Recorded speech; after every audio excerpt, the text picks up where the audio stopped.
Hello, good day and welcome. I'll be answering NECO 2020 Health Education Past Question 24. A device worn to protect the eyes is A. Muffs, B. Helmet, C. Goggles, D. Gloves, E. Cuffs.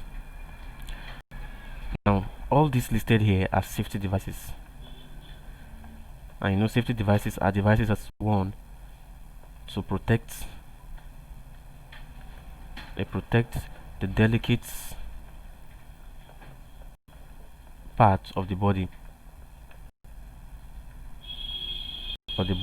like the eyes, the ear, which is the eardrum, the skin, and so on. Now, the device one to protect the eyes is the goggle, which is option C. Goggles are one to protect the eyes, especially when working in the sawdust industry or the welding industry. Now, it is important that you use goggle in order to protect what the eyes. Helmet is used to protect the skull. Muffs are used to protect the ear, that is from high sound intensity.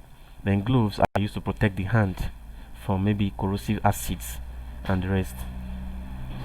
Then cuffs are also used to protect towards the body. So the answer to this question is option C, goggle, which is used to protect the eyes. It's a safety device. Thank you and God bless you. And just subscribe to the channel for more videos and past questions.